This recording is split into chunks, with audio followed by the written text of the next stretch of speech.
आपने कुछ बोला? कोई मन्नत थोड़ी होती, साधु की इच्छा होती है भगवत प्राप्ति की, उसी के लिए साधु बने हैं। भगवत तो प्राप्त एक तरह से तप ही है, जी। तपस्या है। तो ये तो है ना, हमारा लक्ष्य रहता है कि हमको खड़ी खड़ी पैर चलना है, नंगे पाँव। जय भोलेनाथ दोस्तों, स्वागत है आपका हमारी एक और नई वीडियो में। आज हम आपको मिलाते हैं भोलेनाथ के जो सच्चे भक्त हैं, जो इस रोड को जा रहे हैं, जो कि हरिद्वार रोड है। यहाँ से कैसे अपनी यात्रा अपने घर तक पूरी कर रहे हैं। तो चलो आइए उनसे ही बात कर लेते हैं। तो हमारे साथ कुछ भक्त हैं। जय भोलेनाथ दोस्तों। जय भोलेनाथ। सही, आप कहाँ के रहने वाले हैं? मैं राजस्थान का रहने वाला हूँ। राजस्थान से आए हैं आप? हाँ, क्या नाम है बोले आपका? मेरा नाम ओगढ़ पीर ओमकारनाथ योगी है। तो ये स्वयं एक योगी हैं और ये भी भोलेनाथ का जल लेने आए हैं। तो देखिए, ये भी एक बहुत बड़ी बात है।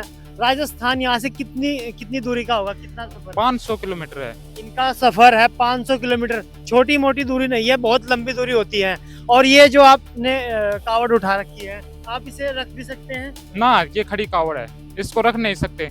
ये थोड़ा बताइए अपने बारे में, किस तरह आपने ये चुनौती ली और किस तरह की इसकी विशेषता होती है, तो इसके बारे में थोड़ा बताइए। ये तो एक तरह से तप ही है, जी। तपस्या है। तो ये तो है ना, हमारा लक्ष्य रहता है कि हमको खड़ी खड़ी पैर चलना है, नंगे पाँव तो खड़ी कावड़ लेके। नंगे पैर खड़ी कावड़ रहेगी तब तक जब तक ये घर ना पहुंच जाए। ये चढ़ाएंगे नहीं। आपकी यात्रा कितने दिनों की हो गई है अब तक की? कब से आपने शुरू की थी यात्रा? 11 तारीख को सुबह से चालू कर रहे थे, अब हो गए हमारे को 2 दिन। 2 दिन हो गई है आपको। आप घर तक कब तक पहुंच जाएंगे? हम शिवरात्रि को पहुंच जाएंगे। 23 तारीख की है। 23 तारीख में पहुंच जाएंगे अपने घर।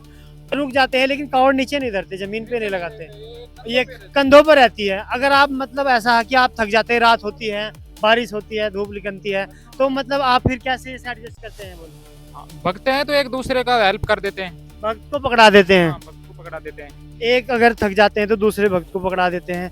भोलेनाथ से आपकी कोई मन्नत थी या फिर आपकी कोई इच्छा पूरी हो गई? आपने कुछ साधु बोला? की कोई मन्नत थोड़ी होती, साधु की इच्छा होती है भगवत प्राप्ति की, उसी के लिए साधु बने हैं। भगवत प्राप्ति की, सही, बिल्कुल सही हर कहा इच्छा यही इन्होंने। होनी चाहिए, सबकी यही इच्छा होनी चाहिए कि भगवत प्राप्ति। आप देखिए, ये साधु है और इन्होंने भी भगवान शिव की है वो उन्होंने उठाई है। और कहीं ना कहीं विश्वास है भोलेनाथ के प्रति, ये प्रेम है जो इतने लंबा सफर करते हैं। और भी हमारे साथ हैं, बोले उनसे भी बात कर लेते हैं। बोले, क्या नाम है आपका? मेरा नाम राजेंद्र प्रसाद सैनी है जी। कहाँ से आए हैं? बोले हम राजस्थान से आए हैं सर। ये भी राजस्थान से ही आए हैं। और इनका कुल दूरी कितनी रहेगी? यहाँ से लगभग 500 किलोमीटर दूरी है सर। 500 किलोमीटर की दूरी, देखिए कितनी लंबी दूरी है। और ये इनकी पैदल यात्रा है। तो बोले, आपकी यात्रा अब तक कितने दिनों की हो चुकी है? 2 दिन की हो चुकी है सर जी हमारी। कब तक पहुंच जाएंगे? हम ये जो महाशिवरात्रि होती है ना, 13 की, इसको पहुंच जाएंगे। तो ये हमारे साथ एक और बोले हैं, आइए इनसे भी बात कर लेते हैं। बोले, आपका क्या नाम है? हंसराज लाती। सभी लोग राजस्थान से ही होंगे? हाँ जी। तो बोले, यात्रा के दौरान सफर में कोई प्रॉब्लम, कोई किसी तरह की समस्या तो नहीं आ रही? नहीं है जैसे आप पैदल चल रहे हैं लगातार, कोई रोड लाइटें वगैरह कुछ इस तरह की? ना, कोई समस्या नहीं है। आपकी कोई मन्नत है बाबा से या फिर आपने कुछ मांग रखा है, पूरी हो मांग- चुकी है, मान रखी तो पूरी है कि हमारी तो यार। इसलिए कावड़ उठाई है? हाँ। तो ये एक बोले और थे राजस्थान के हमारे साथ, आइए इनसे भी मिल लेते हैं। ये रहे एक और बोले। बोले, आप अपना नाम बताइए। रिंकू गुजर। रिंकू गुजर इनका नाम है। बोले, आप कब से आप यात्रा कर रहे हैं? अभी कल से कल से। कब तक आपने पूरी कर लेंगे यात्रा आप? 21 तारीख को। तो ये बोले हैं 21 तारीख तक अपने घर पहुंच जाएंगे। देखिए बोले, आप हमें बताइए, जैसे आप सफर कर रहे हैं, कोई यात्रा के दौरान कोई कष्ट, कोई नहीं, कोई परेशानी इस कष्ट तरह का? नहीं, कोई परेशानी नहीं। क्योंकि आपकी जो कावड़ है एक अनोखी कावड़ है, मतलब ये इसलिए क्योंकि ये नीचे नहीं रख सकते, इसे कंधों पे ही रखी जाती है। तो इस नहीं, साथ में और भी हैं 2-3, उनको रिलैक्स दिला दे।